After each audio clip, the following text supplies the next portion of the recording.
เพลอได้โปเป็นดอยថ្មខ្ញុំដើរលើផ្លូវដែលពោពេញដោយថ្មខ្ញុំដើរលើផ្លូវដែលពោពេញដោយថ្ម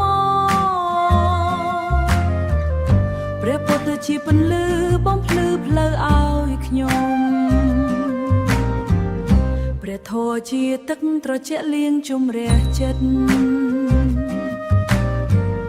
ព្រះធម៌ជាទឹកត្រជាក់លាងជម្រះចិត្តព្រះធម៌ជាទឹកត្រជាក់លាងជម្រះចិត្តច្បាប់នៃធម្មជាតិមិនដែលកុហកឡើយព្រះសង្ឃជាគ្រឹងបង្អែកនៃផែនដីព្រះសង្ឃជាគ្រឹងបង្អែកនៃផែនដី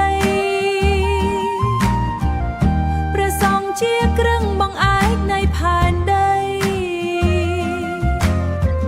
យើងដើរទៅមុខដោយស្មារតីរួបរួម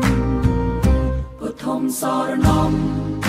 កច្ឆាកម្លាំងចិត្តមមដូចភ្នំដ៏ខ្ពស់ពុទ្ធមសរណំ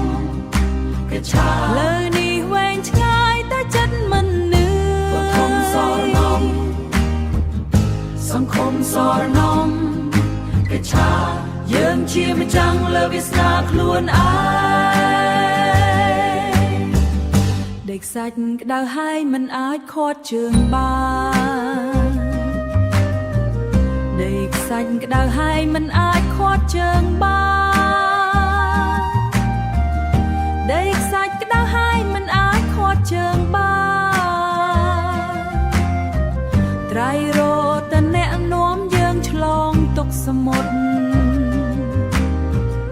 ឈប់សង្ស័យឈប់ភ័យខ្លាចកាន់ដំបងធំ